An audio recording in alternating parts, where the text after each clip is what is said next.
बुद्ध क्यों ईश्वर को मानने से इनकार किए? गौतम बुद्ध।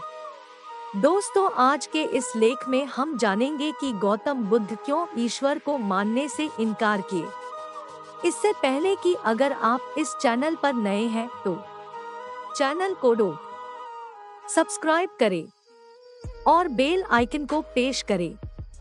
दोस्तों, आपके दिमाग में भी कभी ना कभी यह सवाल जरूर आया होगा कि ईश्वर है या नहीं। तो चलिए जानते हैं आज की इस कहानी के माध्यम से बुद्ध ने क्यों कहा कि ईश्वर नहीं है। दोस्तों, गौतम बुद्ध अपने जीवन काल में अपने प्रवचनों से मानव जीवन में क्रांति लाई थी और हम जानते भी हैं कि गौतम बुद्ध की बातों में जीवन जीने की कला की चाबी छुपी हुई है। उनके जीवन में घटित हुई घटनाओं से बहुत कुछ सीखने को मिलता है।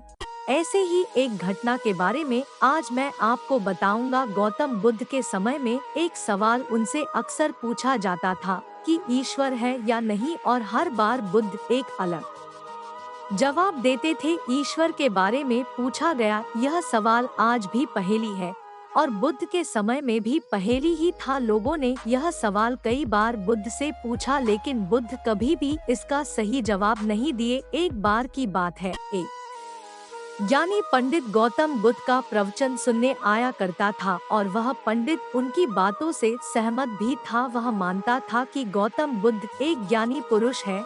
एक बार बुद्ध ध्यान की मुद्रा में बैठे हुए थे और वह व्यक्ति उनके पास गया और उनसे पूछा कि बुद्ध, कृपया आप मुझे बताएं कि ईश्वर है या नहीं। मेरी आपसे प्रार्थना है कि आप मेरे सवाल का मुझे सही जवाब दे। बुद्ध के बारे में यह कहा जाता है कि वह कभी भी किसी भी प्रश्न का सीधा जवाब नहीं देते थे। उनके हर जवाब में रहस्य भरा होता था। ज्ञानी पंडित ने कहा कि मुझे ईश्वर के बारे में आपसे जानना है, ईश्वर है या नहीं। बुद्ध उसकी बात सुनकर मुस्कुराए और फिर पंडित से बोले, ठीक है गौतम। बुद्ध ने कहा कि मैं तुम्हारे सवाल का जवाब जरूर दूंगा, लेकिन उससे पहले मेरे कुछ प्रश्नों का जवाब आप मुझे दे दो। पंडित ने कहा, मैं बिल्कुल आपके प्रश्नों का जवाब दूंगा, आप कृपया प्रश्न पूछे। बुद्ध ने कहा कि क्या तुम सूर्य को मानते हो? पंडित ने बुद्ध की तरफ देखा और कहा कि यह किस प्रकार का प्रश्न है? मैं छोटा बच्चा हूँ, आप जो मुझसे बच्चों वाला प्रश्न पूछ रहे हैं।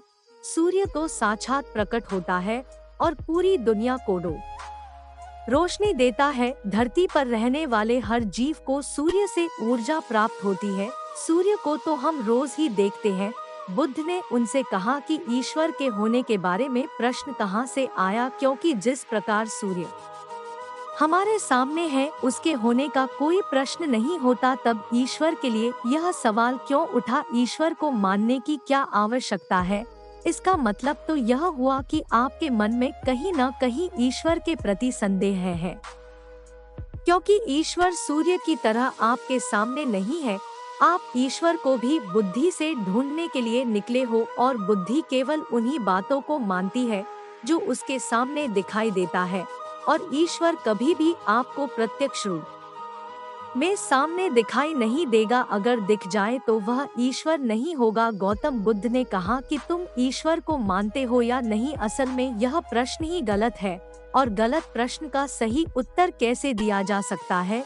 इसलिए अगर इस गलत प्रश्न के पूछे जाने पर और अगर किसी के उत्तर दिए जाने पर तो वह उत्तर भी इस प्रश्न की तरह ही गलत होगा। पंडित बुद्ध की बात सुनकर थोड़ा भ्रमित सा हो गया। उसने कहा कि बुद्ध, आप किस तरह की बातें कर रहे हैं? मुझे कुछ समझ नहीं आ रहा है। बुद्ध ने कहा, अगर मैं तुम्हें सीधे शब्दों में बताऊं तो इसका मतलब यह है कि ईश्वर को माना नहीं बल्कि जाना जा सकता है।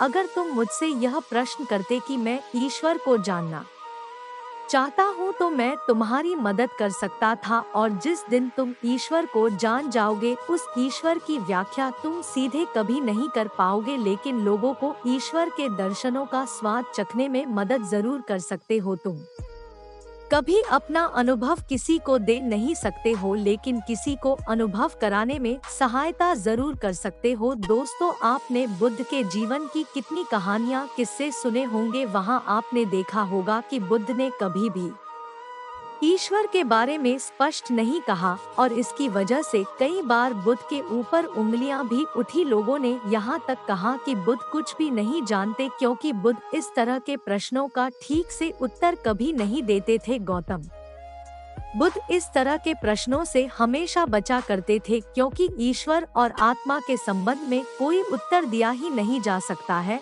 और अगर कभी देना भी पड़े तो वह उदाहरण के माध्यम से उसे समझाने का प्रयास करते थे।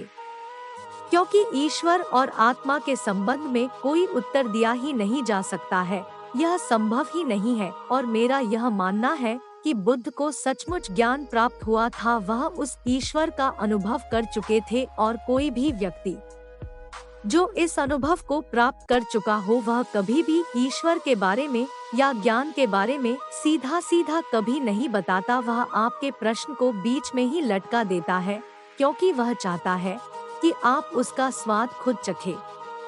गौतम बुद्ध ने कभी वह गलती नहीं की जो आज के कुछ धर्मगुरु कर रहे हैं। कहने का मतलब है कि जितने भी ज्ञानी पुरुषों ने ईश्वर के बारे में स्पष्टीकरण किया, उनके अनुयायियों ने उनके धर्म गुरुओं द्वारा ईश्वर के बारे में कही हुई बातों को मान लिया और अपने अलग अलग समुदाय बना लिए। फिर क्या हुआ, आप यह देख ही रहे हैं।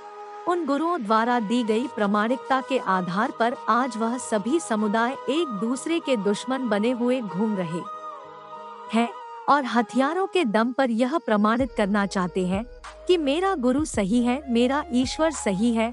वह लोग यह कहते हैं कि तुम अपनी ईश्वर को छोड़ो और हमारे ईश्वर को मानो, क्योंकि हमारा ईश्वर सत्य है। अगर कोई व्यक्ति ईश्वर की सीधी व्याख्या कर देगा तो अज्ञानियों की भीड़ उसकी बातों को मान लेगी। वह भी ईश्वर का अनुभव कभी नहीं करेगी। वह भीड़ तो केवल आपकी कही गई बातों के आधार पर किताबें लिख देगी और हाथ में तलवार लेकर चल पड़ेगी कि हम अपने समुदाय को बढ़ाएंगे, अपने धर्म को बढ़ाएंगे, प्रचार प्रसार करेंगे। शायद बुद्ध इस बात को जानते थे, इसीलिए उन्होंने कई बार ईश्वर के वजूद को भी नकारा। इनकार इसलिए किया कि आपकी प्यास और गहरी हो सके, आप उसको जानने के लिए उतावले हो जाए। अगर बुद्ध ईश्वर के बारे में सीधे सीधे कह दे तो भीड़ आसानी से उनकी बात मान जाएगी। और ऐसे ही हमने धरती पर ना जाने कितने ही ईश्वर और भगवान को जन्म दे दिया है। ऐसा लगता है